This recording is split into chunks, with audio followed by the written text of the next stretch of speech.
할렐루야. 네. 네. 방금 찬양의 가사처럼 여러분과 저와 함께 아름다운 선을 만들었으면 좋겠습니다. 또 주님의 부르심에 따라서 나아가는 우리가 되었으면 좋겠습니다. 한 주간 또 잘 지내셨나요? 네. 얼굴 표정들은 그냥 좌절을 맛본 표정들밖에 없네요. 참 인생이 어렵고 힘들고 벌써부터 쓰고 그러면 안 되는데, 네, 이 시대는 참 어려운 것 같습니다. 그런 와중에도 하나님을 믿고 또 이 예배당에 와서 1시간, 뭐 2시간 이렇게 쓸 수 있는 여러분들은 이 시대에 가장 아름다운 주님의 자녀이십니다. 또 오늘 그런 마음으로 서로 축복을 했으면 좋겠어요. 옆 사람 향해서 웃으면서 해주세요. 네, 웃으면서 잘 왔어, 고생했어, 이 두 마디 해볼까요? 잘 왔어, 고생했어, 이렇게 두 마디 해주세요. 네, 지훈이도 혜림이 누나한테 한마디 해주세요. 네, 너무 네. 참 한 주간 덥고 힘들었을 텐데 오늘 또 예배를 통해서 또 마음이 위로되고 또 한 주간 살아갈 힘을 얻고 나아갔으면 좋겠습니다. 우리 그런 마음으로 우리 서로 축복하는 시간 가졌으면 좋겠습니다.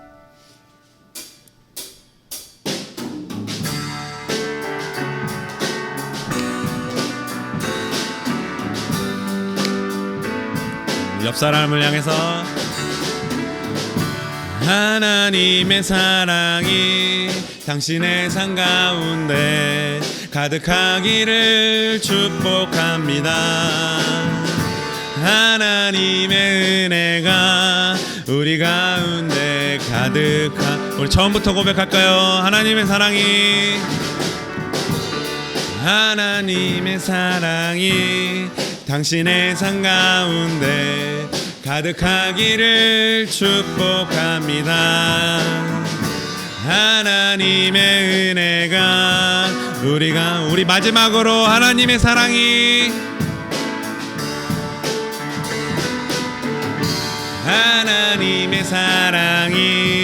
당신의 삶 가운데 가득하기를 축복합니다.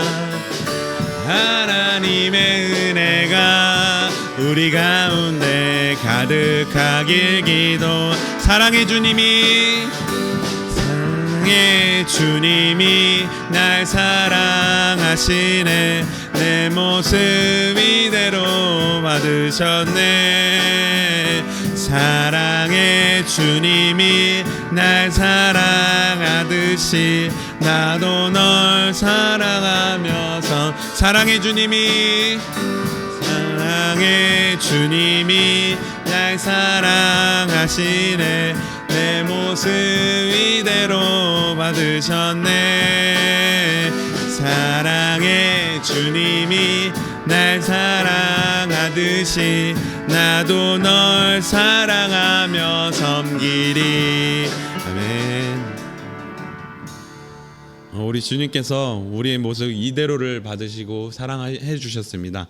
오늘 또 이 받은 사랑 오늘 주님께 기쁘게 찬양 올리기를 원합니다. 우리 내 마음을 가득 채운 같이 찬양하겠습니다.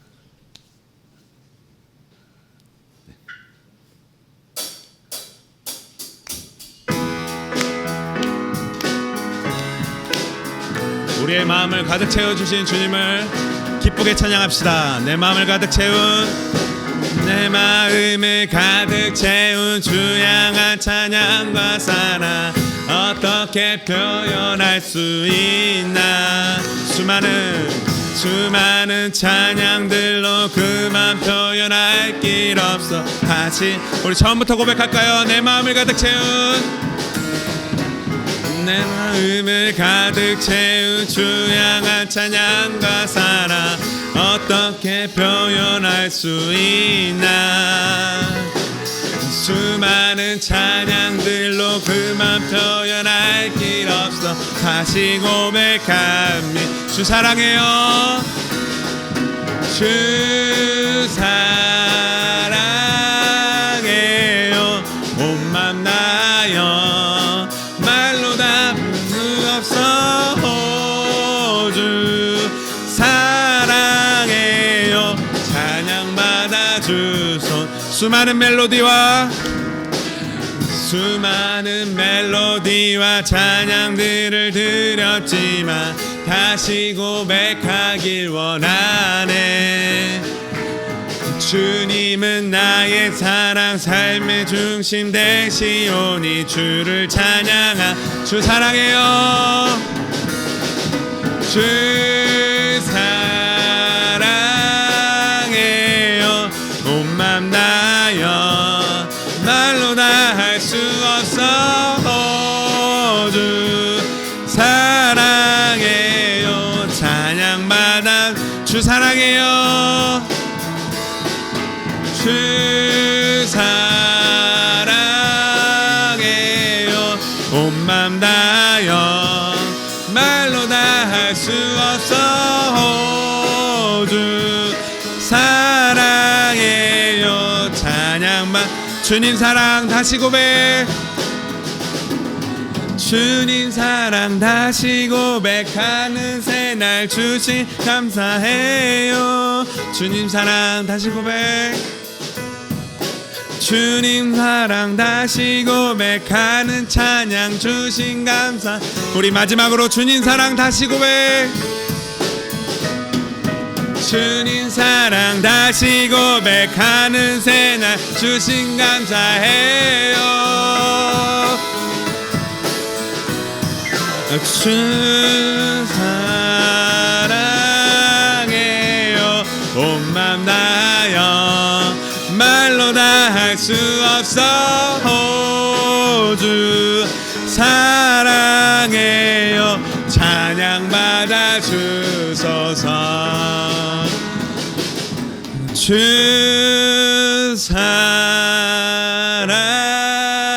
사랑해요 온 맘 다하여 말로 다 할 수 없어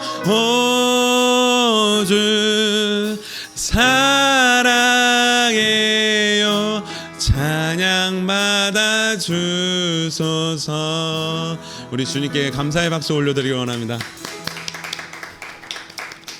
네, 오늘 주님께서 주신 주님의 사랑 또 이렇게 같이 고백했는데 오늘 어떤 마음으로 나왔는지 어떠한 마음으로 또 이렇게 예배 자리에 나왔는지 모르겠지만 오늘 이 시간만큼은 오직 주님께 우리의 삶을 드리기를 원합니다. 이 시간 우리의 모든 것을 주님께 올려드리기를 원합니다. 우리의 갖고 있는 고민들, 우리의 갖고 있는 무거운 짐들을 잠깐 내려놓고 오늘 이 시간만큼만 주님께 집중하고 또 주님께 온전히 올려드리는 우리가 되기를 원합니다. 우리가 그러한 마음으로 이 찬양 같이 고백했으면 좋겠습니다.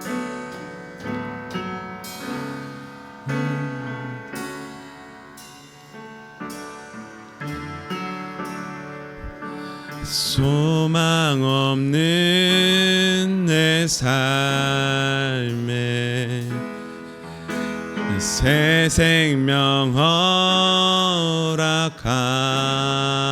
허락하신 날 향한 주님의 은혜 놀라운 주님의 사랑 삶의 문제 힘겨워 눈물만 들일 때도 날 안아주시는 주님 한없는 주님의 사랑 나 찬양하네 나의 믿음 주께 드려 나의 삶이 주를 향해 내 유일한 사랑 대신 주께 내 삶 드리리 나의 믿음 주께 드려 나의 삶이 주를 향해 내 유일한 사랑 대신 주께 내 삶. 우리 처음부터 고백할까요? 소망 없는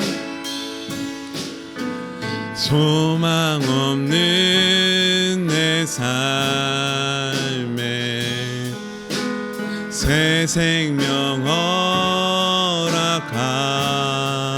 허락하신 날 향한 주님의 은혜 날 없는 주님의 사랑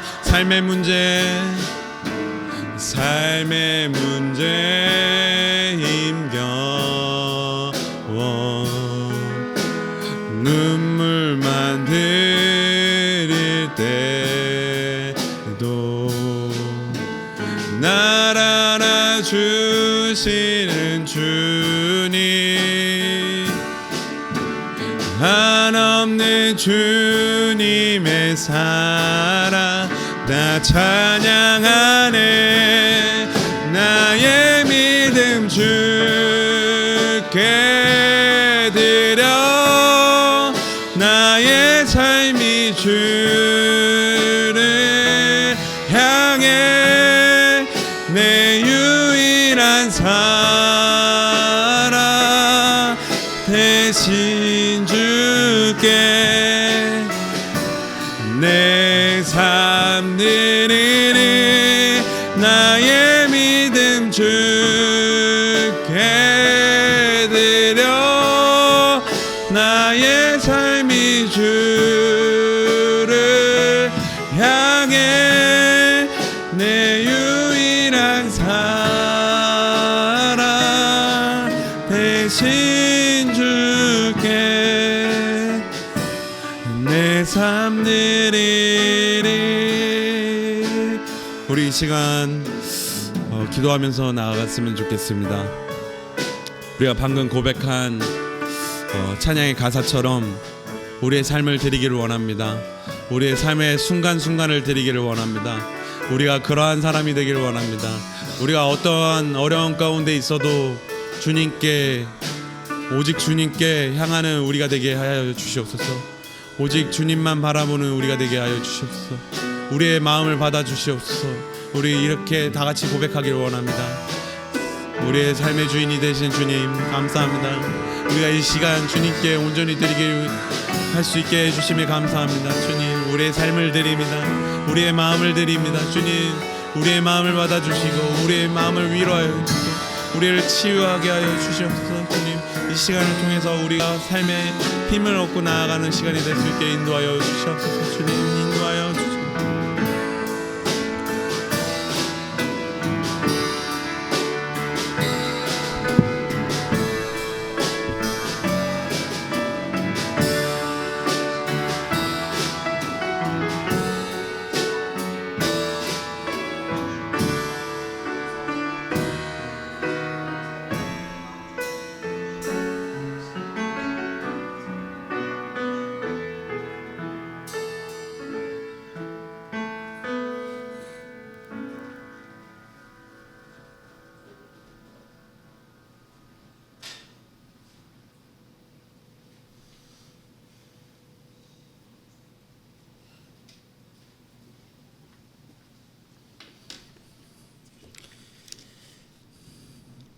여호와의 말씀은 정직하며 그가 행하시는 일은 다 진실하시도다. 그는 공의와 정의를 사랑하시며 세상에는 여호와의 인자하심이 충만하도다. 여호와의 말씀으로 하늘이 지음이 되었으며 그 만상을 그의 입 기운으로 이루었도다. 그가 바닷물을 모아 무더기같이 쌓으시며 깊은 물을 곳간에 두시도다. 온 땅은 여호와를 두려워하며 세상의 모든 거민들은 그를 경외할지어다. 하나님은 영이시니 예배하는 자가 영과 진리로 예배할지니라. 아멘.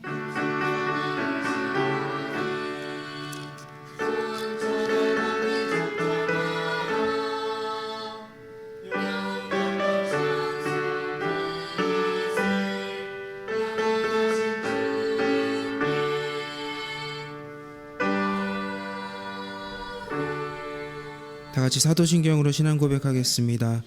나는 전능하신 아버지 하나님 천지의 창조주를 믿습니다. 나는 그의 유일하신 아들 우리 주 예수 그리스도를 믿습니다. 그는 성령으로 잉태되어 동정녀 마리아에게서 나시고 본디오 빌라도에게 고난을 받아 십자가에 못 박혀 죽으시고 장사된 지 사흘 만에 죽은 자 가운데서 다시 살아나셨으며 하늘에 오르시어 전능하신 아버지 하나님 우편에 앉아 계시다가 거기로부터 살아있는 자와 죽은 자를 심판하러 오십니다. 나는 성령을 믿으며 거룩한 공교회와 성도의 교제와 죄를 용서받는 것과 몸의 부활과 영생을 믿습니다. 아멘.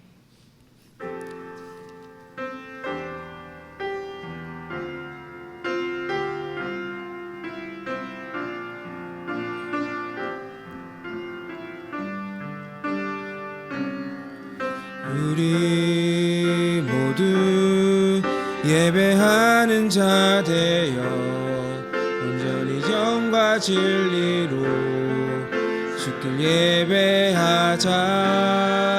그가 우리와 함께해 영원히 함께 하시고 마르지 않는 샘물로 물을 채우시. 우리 모두 예배하는 자 되어 우리 영과 진리로 예배하자. 주가 우리와 함께해 영원히 함께 하시고 마르지 않는 샘물로 우릴 채우시리라. 김선희 선생님 나오셔서 대표 기도해 주시겠습니다. 함께 기도하시겠습니다. 사랑하는 하나님 아버지, 거룩한 주일 주님 전으로 인도하여 주시고 주님을 예배하는 예배자로 세워주심에 감사합니다. 지치고 피곤한 몸과 마음으로 왔을지라도 이 시간 주님을 바라보며 일어서게 하여 주시옵소서. 주님 뜻 안에서 주님의 자녀로 거룩하게 살고자 했지만 우리의 믿음이 약하고 의지가 약하여서 하나님의 마음을 흡족하게 해드리지 못하였던 주중의 삶을 회개하오니 주님께서 용서하여 주시고 개가 그 토한 것을 다시 먹는 것과 같은 어리석음을 반복하지 않도록 인도하여 주시옵소서. 하나님 아버지, 우리 학생들이 살아가고 있는 이 시대는 너무나도 많은 유혹과 온갖 악한 것들, 음란한 것들, 더 큰 쾌락을 쫓아가도록 부추기는 영상들과 자극들로 하나님께 나아가는 것이 더욱 힘든 시대임을 봅니다. 그러나 우리에게 더 큰 믿음을 부어주셔서 악한 세상 속에서도 하나님의 말씀을 붙잡고 살아가게 하시고 믿음으로 우리가 직면한 삶의 유혹들을 넉넉히 이기도록 도와주시옵소서. 새학기가 시작되어 학교에서 생활할 때에도 구별된 자들로 또 거룩한 주님을 믿는 주님의 자녀로 살아가게 하여 주시고 지혜와 명철을 더하여 주사 공부하는 이유와 목적을 분명히 알고 집중할 때 온전히 집중할 수 있는 능력도 허락하여 주시기를 간구합니다. 이제 정평진 목사님의 말씀을 듣습니다. 목사님께서 몽골 사역을 은혜 가운데 마치고 완전히 돌아올 수 있게 해주셔서 감사드립니다. 선포되는 말씀을 통해 우리의 삶이 하나님께 더욱 가까이 다가가는 시간 되도록 인도하여 주시옵소서. 마귀에게 틈을 주지 않는 한 주, 선으로 악을 이기는 한 주, 주 예수 그리스도의 이름을 부르짖는 이번 한 주가 되기를 간절히 소망하오며 살아계신 예수님의 이름으로 기도드립니다. 아멘.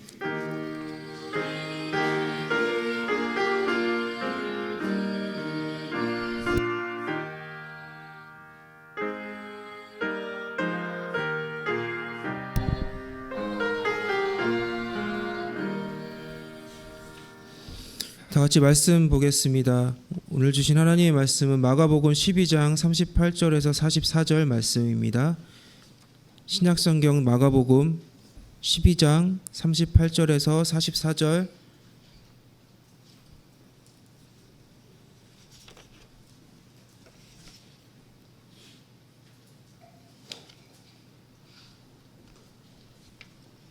다 같이 찾으셨으면 한 절씩 교독하겠습니다. 예수께서 가르치시면서 말씀하셨습니다. 율법 학자들을 조심하여라. 이들은 긴 옷을 입고 다니기를 좋아하고 시장에서 인사받기를 좋아한다.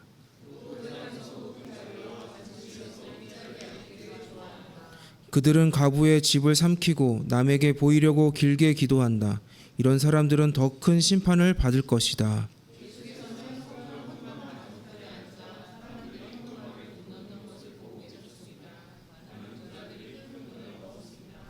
그런데 가난한 가부 한 사람이 다가오더니 넷돈 동전 2개 곧 1고드란트를 넣었습니다.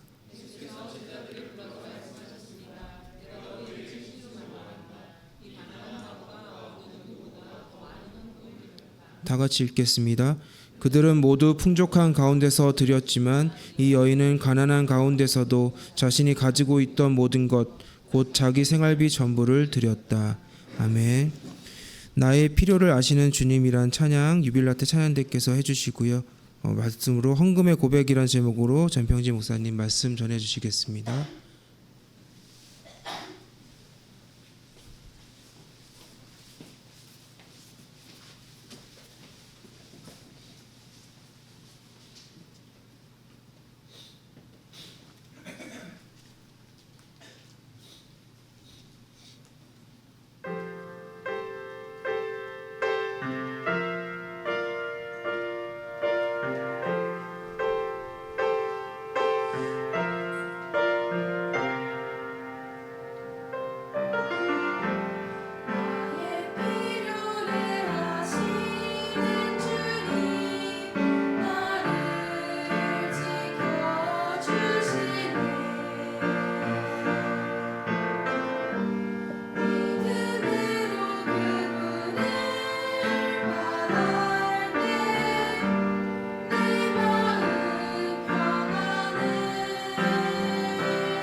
주빌라트 찬양대 찬양 감사합니다. 하나님께서 기쁘게 받으실 줄 믿습니다.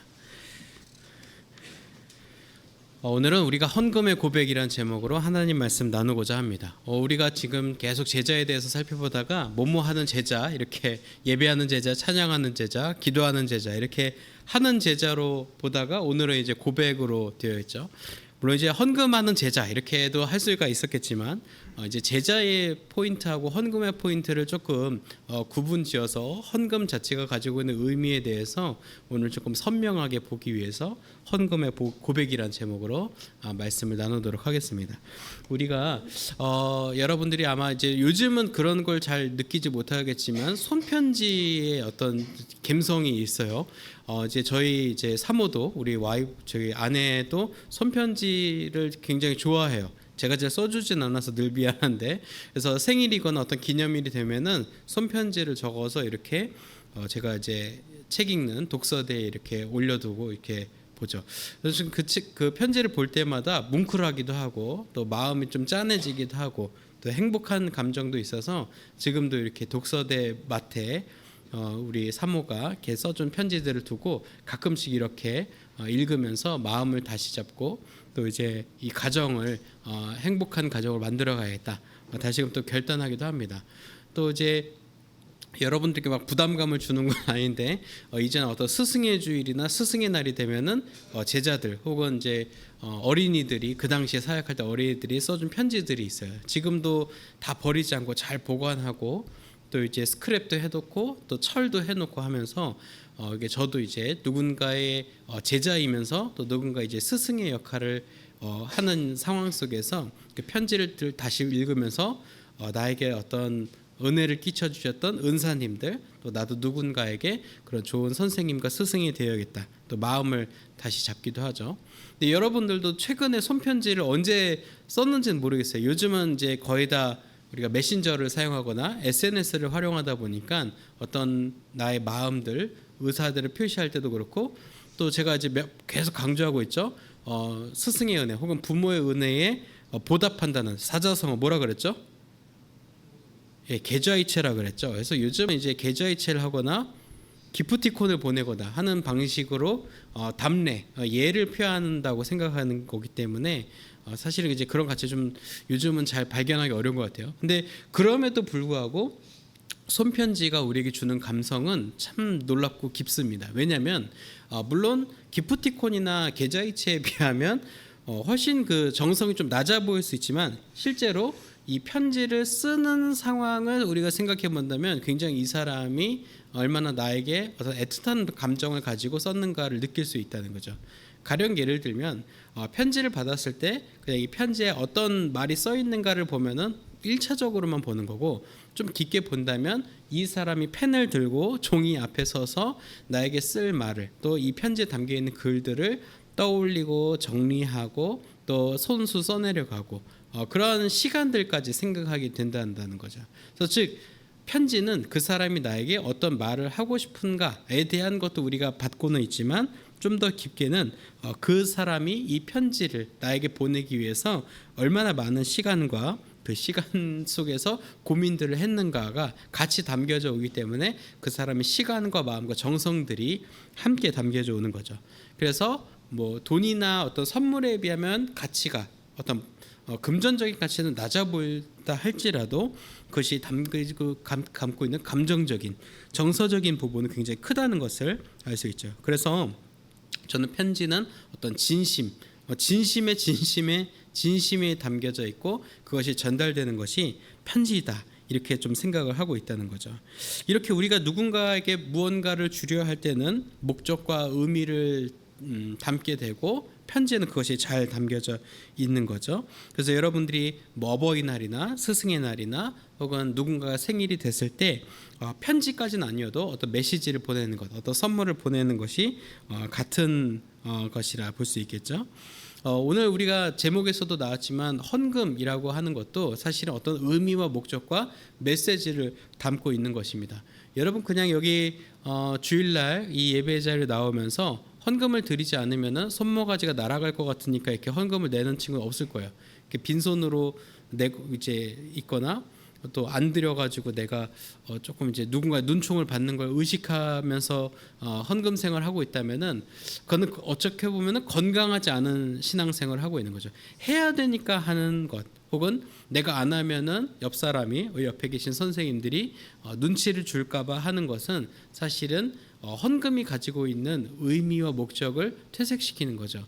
오늘 제목이 헌금의 고백인 것처럼 이 헌금은 목적과 의미를 갖고 있는데 그 의미에는 고백이 있어야 한다는 것을 우리가 알 수 있습니다.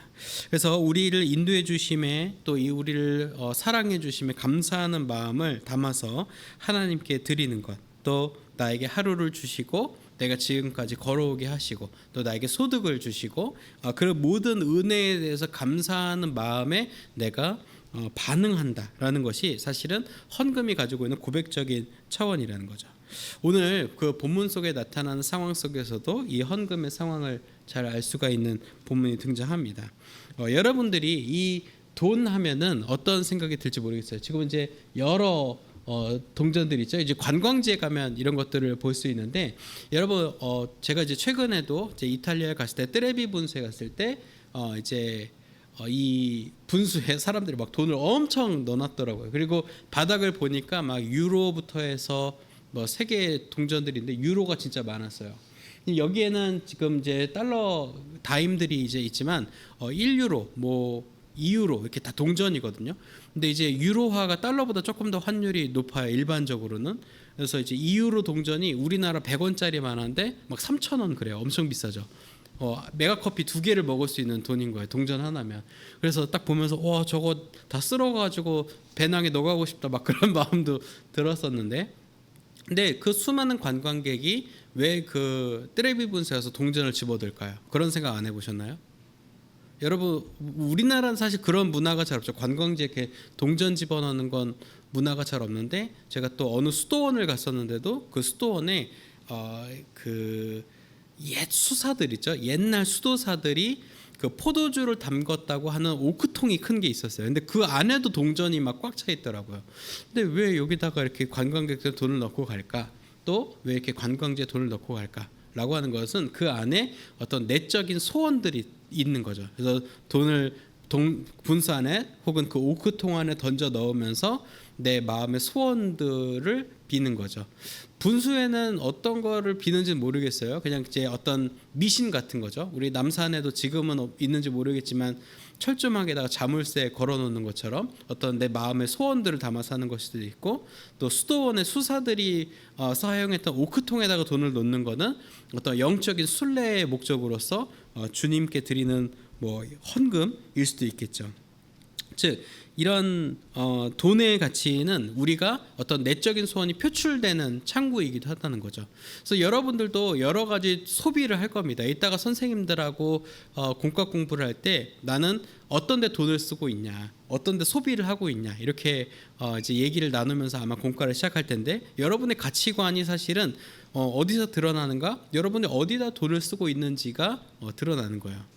저는 사실 먹는 거 되게 좋아하지만 사실은 막 먹는 거에 대한 어떤 기대치나 만족도가 낮기 때문에 저는 그냥 순댓국밥이나 짬뽕에 그냥 짬뽕 정도, 짬뽕에 밥 말아 먹거나 순댓국밥 특에다가 밥 2공기 말아 먹으면 그냥 세상 행복해요. 그러니까 별로 그렇게 식사나 어떤 먹는 것에 많은 돈을 두지 않아도 행복하다는 거. 그게 제 어떻게 보면은 음식에 대한, 식사에 대한 가치관인 거죠. 내가 그냥 제 적당하게 좋아하는 음식 먹을 수만 있으면 만족하는 것, 그것이 어떻게 보면은 가치관인 거죠. 식사에 대한, 혹은 누군가에게 답례를 하거나 선물을 하는 데는 또 내가 아끼지 않고, 이런 것들이 어떻게 보면 우리의 가치관이라 할 수 있겠죠. 근데 우리가 이 돈을 너무 그런 가치관의 창구로 생각을 하다 보니까 이 액수에 따라서 가치관이 결정된다라고 오해할 때가 있어요. 달리 말하면 우리가 하나님께 얼마를 드리는가가, 내가 하나님께 얼만큼 진심인가가 드러나는 척도가 되지 않는가라고 우리는 오해할 수 있다는 거죠. 하지만 그것이 아니라는 것을 오늘 본문은 얘기해주고 있습니다. 오늘 본문 속에서는 처음과 끝이 연결되어 있는 방식의 구조를 가지고 있는 본문이 등장합니다. 맨 처음에는 서기관들에 대한 비판으로 시작이 돼요. 지금 옆에 보면은 막 긴 옷을 입고 되게 이제 뭐랄까 거만하진 않겠지만 이제 그런 표정을 짓고 있는 사람들이 등장하죠. 가운데 있는 오늘 이제 배경의 등장이 이제 주인공이 되는 과부와는 사뭇 다른 분위기를 풍기고 있는 사람들이 있습니다. 이제 오늘 우리가 함께 읽은 번역서에는 율법학자라고 되어 있죠. 그러니까 바리새인하고 율법학자가 다르냐? 물론 이제 뭐랄까요? 교집합이 있어요. 교집합의 범주에 있는 사람들도 있는데 조금 이제 엄밀히 말하면 다릅니다. 바리새인과 율법학자는 다르지만 율법학자는 율법 자체에 대해서 굉장한 프라이어리티를 갖고 있는 사람들이었어요. 즉 율법대로 사는 것이 제1의 목적. 물론 바리새인들도 그러했지만 율법학자들은 그것에 대해서 굉장한 자부심을 갖고 있었고 그것으로 인해서 민족 지도자의 명분을 갖고 있었어요. 즉 바리새인들과 서기관의 가치는 율법을 잘 지키는 사람이 민족을 이끌어갈 지도자라고 생각을 했었더라는 거죠. 그리고 지도자들은 또 역으로 말해서 지도자라면 율법을 다 지켜야 된다라고 생각을 했던 거죠. 그렇기 때문에 이들은 예물을 드리는 것, 또 기도하는 것에 대해서 자신의 어떤 정체성이라고 생각을 했던 거죠. 그래서 기도할 때도 사람들 다 들리게 막 크게 기도하고 헌금 예물 드릴 때도 다른 사람들 다 보게. 그래서 제가 뭐 예를 들어서 오늘도 마침 봉투를 안 챙기긴 했는데 여러분들 이렇게 예물하는데 제가 여기서 5만 원짜리 이렇게 막 헌금을 하는데 5만 원 이렇게 겸손하게 드린 게 아니라 이렇게 5만 원 꺼내가지고 막 보여주면서 나 5만 원 낸다고 해서 천천히 이렇게 느는 것처럼 당시에도 그렇게 했다는 거죠. 나 5만 원 낸다라는 거를 주변 사람들에게 막 보여주는 거죠. 그 앞사람 5만 원 내면 난 쟤한테 밀릴 수 없다. 그러면 나 5만 원 2개 이렇게 꺼내가지고 나 5만 원 2개 낸다고. 마치 이제 이런 것들이 당시에 이제 상행을 했던 것 같아요. 그래서 예수님께서 이렇게 긴 옷을 입고 다니는 것, 또 시장에서 문 받는 것, 또 회당의 어떤 높은 자리, 잔치 자리에서 이렇게 주목받는 자리에 앉아가지고 그렇게 외식하는 것, 그러니까 외식한다는 게 그 사람들을 의식한다는 거죠. 의식하면서 기도하는 것들은 옳지 않다. 저 서기관들, 율법학자들 대단해 보이지만 다 하나님한테 벌 받는 거야. 저거는 안 되는 짓이야라는 것을 꼬집으신 거죠. 그러고 나서 이렇게 딱 말하고 나서고 이 눈앞에 상황이 발생되는 겁니다. 제자들에게 이렇게 딱 말하고 나니까 당시에 이제 이 과부가 이 회당 안으로 들어온 거죠. 그러고 나서 이 예물함에 자신의 예물을 넣었는데 당시 이제 기록대로 2렙돈 한 고드란트를 예물로 드렸다라고 기록하고 있습니다. 이것이 사실은 대비되는 문장인 것이 뭐냐면 앞에 서기관들에 대해서 비판하면서 예수님께서 정리하면서 뭐라고 했냐면 이 서기관 이렇게 외식하는 자들 이 사람들 뭐 하는 사람이냐면 과부의 가산을 삼킨다라고 되어 있어요. 과부의 가산을 삼킨다. 즉 이거는 이제 그 영어로는 데브라는 표현을 쓰는데 이제 뭐 먹어치우다 이런 뜻이 처먹다 이런 뜻이에요. 이게 사실은 상스러운 말인 거죠. 쟤네들은 그냥 돈에 미쳐가지고, 그러니까 겉보기에는 저렇게 하지만 실제로는 돈에 미쳐서 가난한 사람들에게 가야 할 것까지 자신이 취해버리는 아주 사악한 사람들이다. 욕망에 집착하면서 먹기 바쁜 그런 처먹는 사람들이다라고 비난을 하신 거죠. 그런 상황 속에서 과부의 모습을, 그러니까 앞에 과부가 이미 언급이 됐죠. 저 서기관들은 겉보기엔 저렇지만 과부의 돈을 뺏어간 사람이다. 그런데 저 과부를 봐라라고 하는 거죠. 그럼 과부는 지금 뭐예요? 앞에 서기관들에게 어떤 돈을 빼앗김 당한 혹은 돌봄을 받지 못하는, 그러니까 율법적으로도 사실 과부를 잘 돌봐야 된다라고 구약의 하나님께서 명하셨음에도 불구하고 이거는 예외인 거예요. 희한한 거죠. 그러니까 이것이 더 이제 꼬집는 포인트가 되는 거죠. 율법 다 지킨다면서 과부에 대해서는 관심 두지 않는 그런 것도 꼬집으면서 이런 것들에 대해서 꼬집는 상황에서 과부가 등장하는 겁니다. 근데 이 과부가 사실은 할 수 있는 일들이 없었어요. 당시에는 지금보다 훨씬 더 남성 중심 사회였고 남편이 없는 과부라고 하는 것은 그냥 어떻게 보면은 그냥 죽는 게 수순인, 그냥 줄여 죽거나 누군가의 도움이 없이는 살 수가 없는 그런 상황이라고 볼 수 있겠죠. 그래서 이제 기껏해야 뭐 이삭을 줬거나 이렇게, 그러니까 추수가 끝나고 나서 떨어져 있는 이삭들을 주워 가지고 그것을 탈곡해서 먹거나 이제 아주 수준이 낮은 일들을 해야 하는 거였죠. 근데 그것도 여인 정도는, 젊은 여인은 그렇게 할 수 있는데 과부다 혹은 또 나이가 많다 그러면은 실질적으로는 이것도 하기 쉽지 않은 거예요. 저도 이제 뭐 그런 걸 늘 보고 싶어서 보는 건 아니지만 힘겹게 느끼는 게, 이렇게 제가 이제 주중에 사역하는 이제 사무실 앞에 이렇게 폐지함이 있어요. 그러니까 그 주변에서 나온 폐지들을 쌓아놓는 칸이 있는 거죠. 근데 하루는 이제 사무실 앞이 시끄러워가지고 창문을 이렇게 내려다 보니까 할머니 두 분이 이 박스를 내가 먼저 보고 왔다고 싸우시는 거예요. 저 박스 하나가 뭐길래 저 박스 하나 가져가서 바꾼다고 해도 저게 얼마나 되는데 할머니들이 저렇게 싸우실까, 그런 생각이 들면서 얘기를 또 들어보니까 시간을 나누면은 누구는 적게 가져가게 되는 거예요. 그러니까 먼저 나온 사람이 가져가는 거니까 이분들도 이 박스 하나 놓고 경쟁을 하고 있는 거예요, 치열하게.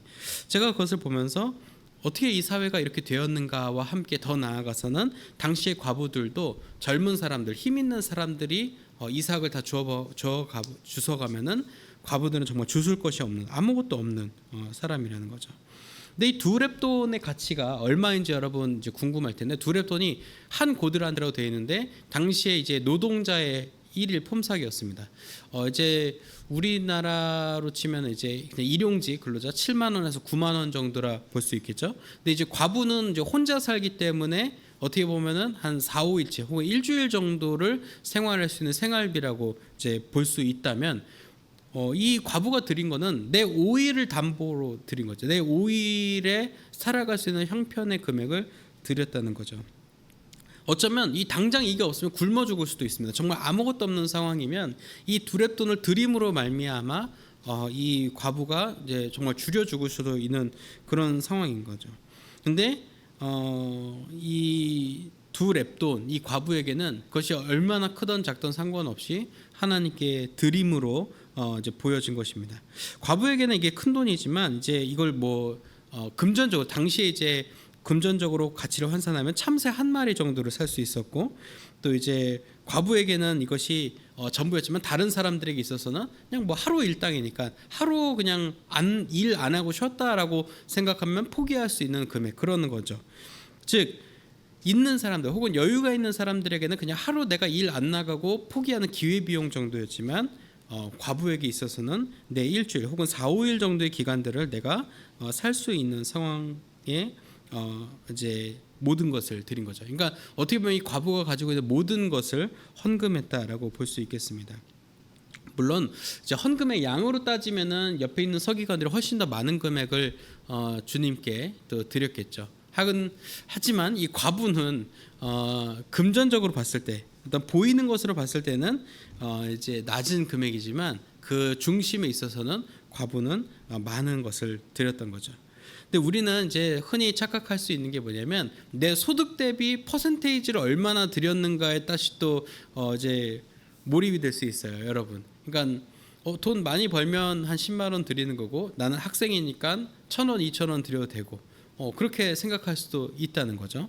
근데 또 저는 그렇게 생각하지 않는 것은, 또 여러분들과 함께 나누고 싶은 것은 몇 퍼센트를 드렸냐, 혹은 내가 없는 상황 속에서도 이걸 드릴 수 있냐 없냐의 기준들을 사실은 우리가 신앙생활하면서 매일 겪게 되는 이슈라는 거죠. 지금 여러분이 설교를 듣고 지금은 용돈 중에서 얼마를 떼어내서, 혹은 엄마가 오늘은 이거 드려라고 드린다고 해서 그것을 지금은 이제 별 생각 없이 드릴지 모르겠지만, 우리는 이 헌금에 대한 어떤 내 마음의 태도가 계속 도전을 받을 수 있다는 거죠.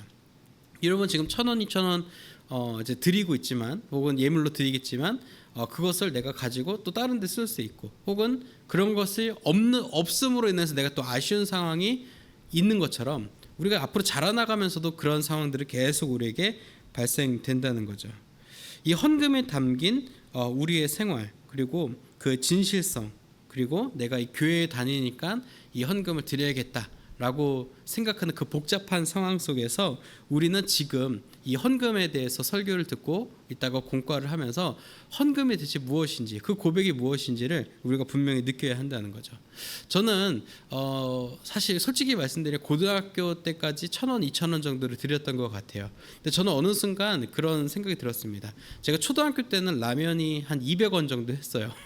그래서 200원 정도 하니까 라면, 그러니까 1,000원을 드리면 라면 5개를 살 수 있는 돈을 드렸던 거죠. 그리고 고등학교 때는 라면이 한 600원에서 700원까지 올라왔어요. 그러면 내가 라면 값으로 환산했을 때 한 그래도 3,000원 정도는 드려야 되는 거 아닌가? 그래서 생각이 들었고, 또 지금은 이제 라면 값이 거의 한 봉지에 1,000원 하는 시대니까 그러면은 5,000원 정도는 드려야 되나? 그러니까 기본을 그렇게 5,000원 정도 드려야 되지 않을까? 그렇게 생각을 했던 적이 있었던 거죠. 그래서 그 당시 제가 이렇게 신앙생활할 때 막 1,000원, 2,000원 드리는 친구들 보면은 야 지금 이 물가가 이렇게 떴는데 아직도 1,000원, 2,000원이냐? 10년 전에도 1,000원, 2,000원이었는데 지금도 1,000원, 2,000원이냐? 이거 말이 안 되는 거다. 하나님 엄청 섭섭해하실 거다라고 생각을 했었더랬죠. 근데 여러분들에게서 다음부터 5,000원 미만은 안 받겠다, 미만잡이라고 말씀드리려고 하는 게 아니라 우리가 그런 예물에 대한 인식을 그렇게 막 어떤 단위, 금액 이런 걸로 따지기 시작하면은 우리는 계속 피곤하기만 할 거라는 거죠. 여러분 말 맞다나 물가가 계속 오르면 헌금도 계속 늘어야 할까요? 그거를 또 말하고 싶은 것은 아니라는 거죠. 즉 우리의 근본적인 신앙의 고백이 헌금이라는 것을 우리가 기억을 해야 한다는 것입니다. 이것이 여러분에게 좀 어려울 수 있어요. 이게 헌금도 뭐 별 생각 없는데 이 헌금에 내 고백까지 담아야 하는가라고 생각할 수 있다는 거죠. 근데 저는 이 여인이 드렸던 2렙돈, 이 한 고들한테의 가치 속에 여인이 무엇을 담아 드렸는가를 우리가 깊이 생각해 볼 필요가 있다는 것입니다. 즉 이 여인은 헌금을 드리면서 내가 이것을 내면 내가 4일에서 5일 굶어야 될 수도 있어. 하지만 그럼에도 불구하고 나는 하나님께 이것을 드릴 수 있어요. 왜냐? 나의 삶은, 나의 생애는 하나님께 달려있기 때문이에요. 나의 모든 생활을 이루시는 것은 이 2렙돈이 아니라 하나님이시다라는 것을 그 여인은 분명히 알고 있었고 그것을 고백했다는 것이죠. 즉 여러분이 살 수 있냐 없냐를 돈이 결정하는 것 같지만 실제로 돈이 결정하는 것이 아니라 하나님이 결정하시고 하나님께 달려있다라는 것을 여러분이 고백할 수 있다면 그 고백이 바로 헌금에 담겨져서 드린다는 것이죠. 역으로 생각해보면 사실 하나님 돈이 필요하신 분이 아니에요. 여러분은 하나님께서 여러분이 드린 1,000원, 2,000원 혹은 일정의 11조 받으셔서 그걸로 뭘 하시겠어요? 막 하나님께서 병아리 사서 키우시고 막 강아지 사료 사주시고 그 고양이 추루 사주고 그런 거 안 하신단 말이죠. 하나님은 쓰실 데가 없어요. 돈을 쓰실 데가 없습니다. 하지만 여러분이 드린 예물을 통하여서 하나님의 일들을 해나갈 수 있도록 이 교회 공동체와 이 하나님의 일들과 사업들을 행하게 하십니다.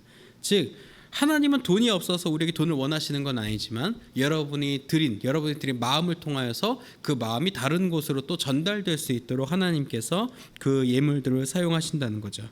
이 세상의 풍조 속에서 세상의 방법이 아닌 이 2렙돈이면 내가 뭘 할 수 있는 데를 따지면서 돈을 드리는 사람들이 아니라 그 하나님의 하나님께 내 모든 것이 달려있다라는 것을 고백하는 그 믿음을 보시는 것이 하나님의 마음이고 또 그 마음을 담겨진 예물을 통하여서 그 마음이 다른 곳으로 흘러들어가는 데에 하나님의 예물들을 사용하신다는 거죠.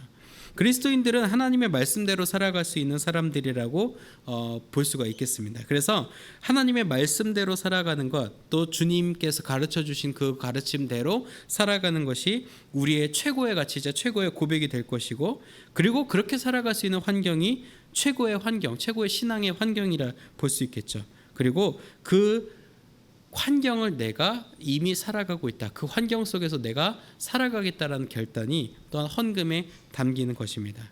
그래서 제가 이번 몽골에 이제 사역을 갔었잖아요. 근데 몽골 사람들이 지금 이제 여기 이렇게 이게 몽골 현지 청소년들이에요. 몽골 현지 청소년들이 여기 캠프에 참여하려면은 우리나라 돈으로 한 7만 원 정도를 내야 되고 이제 2박 3일을 참여를 하는 거죠.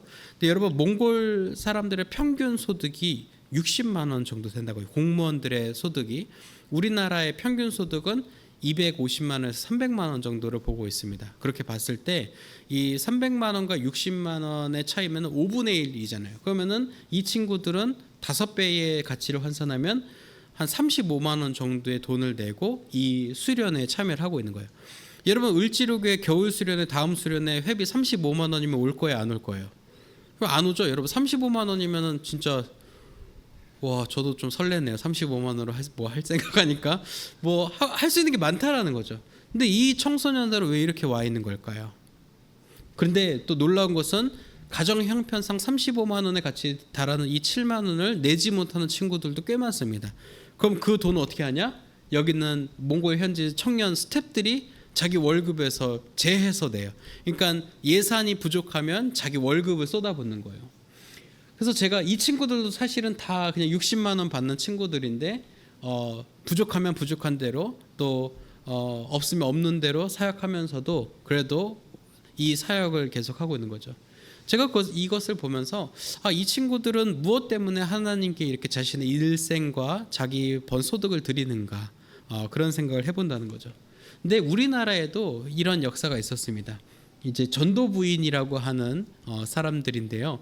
이분들은 이제 선교 초기 때 하나님께 뭔가라도 드리고 싶은데 실질적으로 돈이 없는 거예요. 돈도 없고 드릴 것도 없고 오직 내가 건재하고 멀쩡한 건 내 몸뚱아리.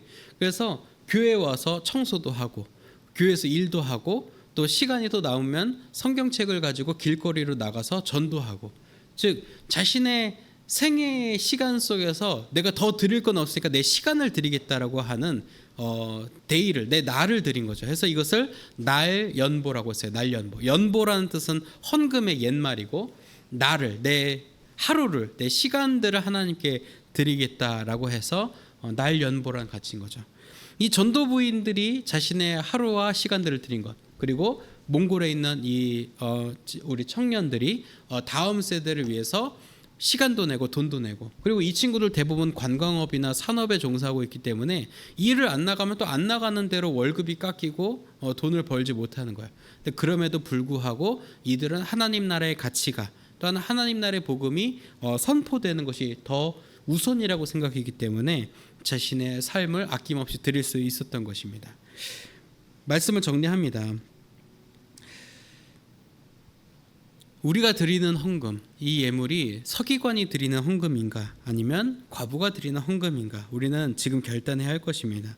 우리가 서기관처럼 헌금 생활을 했다면 이제는 마음을 돌이켜서 과부의 심정으로 헌금을 드려야 할 것이죠.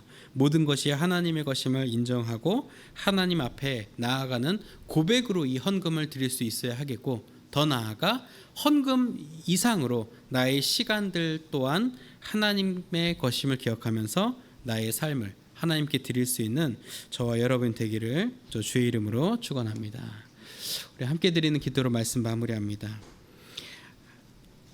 우리의 예물을 기뻐 받으시는 하나님 아버지, 오늘 말씀을 통해 헌금은 단순히 물질을 바치는 것이 아닌 우리의 고백이라는 사실을 발견합니다. 언제나 세상이 아닌 하나님을 선택하는 믿음의 제자로 자라나도록 인도해 주세요. 예수님의 이름으로 기도드립니다. 아멘. 우리 이 마음 담아서 하나님의 부르심 찬양하겠습니다.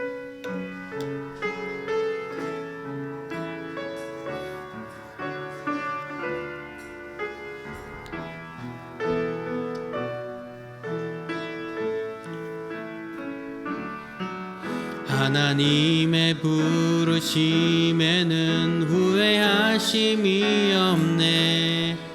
내가 이 자리에 선 것도 주의 부르심이라. 하나님의 부르심에는 결코 실수가 없네.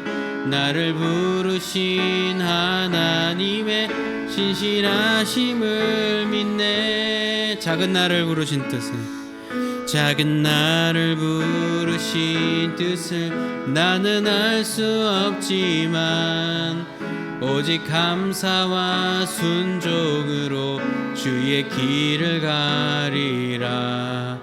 때론 내가 연약해져도 주님 날 도우시니 주의 놀라운 그 계획을 난 나는 믿으며 살리. 날 부르신 뜻, 날 부르신 뜻, 내 생각보다 크고 날 향한 계획, 나의 지혜로 증량 못하나.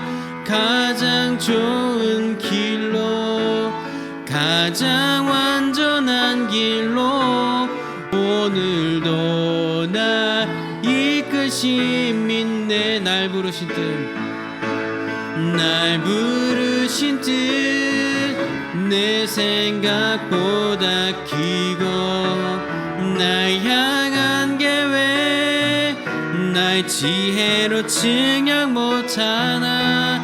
가장 좋은 길로, 가장 완전한 길로 오늘도 날 이끄시네. 하나님 감사합니다. 오늘 우리에게 예물의 가치, 우리의 고백을 담은 예물임을 또 발견케 하심 감사합니다.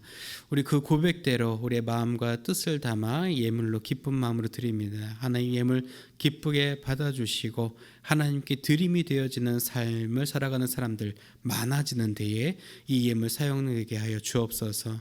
또 오늘 예물과 함께 우리의 기도의 제목들 함께 아려 내려놓습니다. 하나님께서 그 기도의 제목들 하나하나 살피시고 하나님의 때에 또 하나님의 방법으로 응답하여 주시길 원합니다.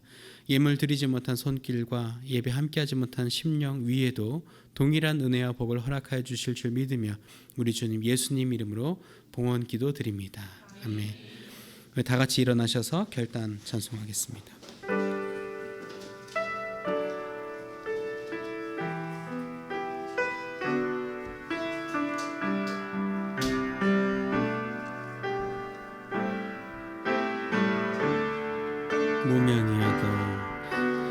무명이어도 공허하지 않은 것은 예수 안에 난 만족함이라. 가난하여도 부족하지 않은 것은 예수 안에 오직 나는 부요함이라. 고난 중에도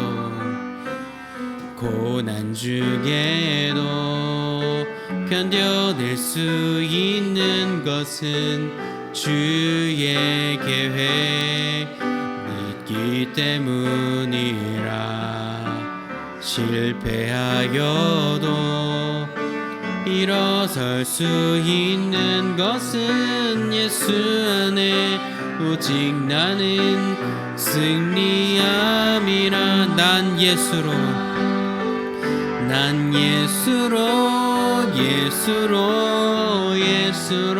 충만하네. 난 예수로 충만하네. 난 예수로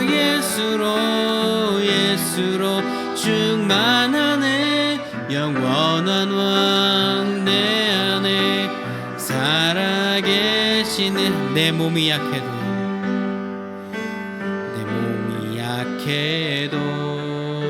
낙심하지 않은 것은 예수 안에 난 완전함이라.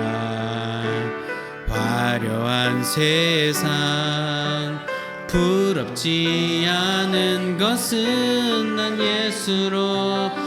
예수로 충만함이라. 난 예수로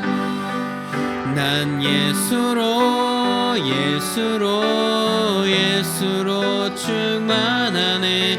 세상 모든 것들도 부럽지 않네. 난 예수로 충만하네. 영원한 왕 내 안에 살아계시네. 난 예수로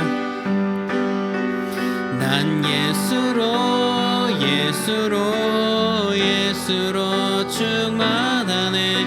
세상 모든 풍파도 두렵지 않네. 난 예수로 충만하네. 영원한 왕 내 안에 살아계시네.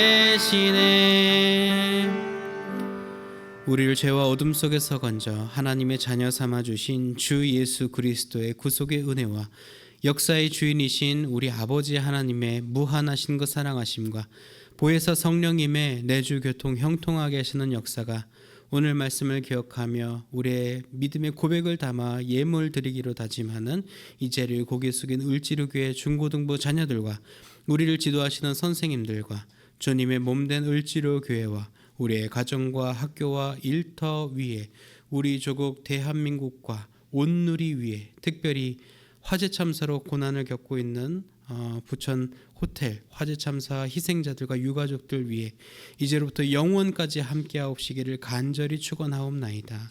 아멘.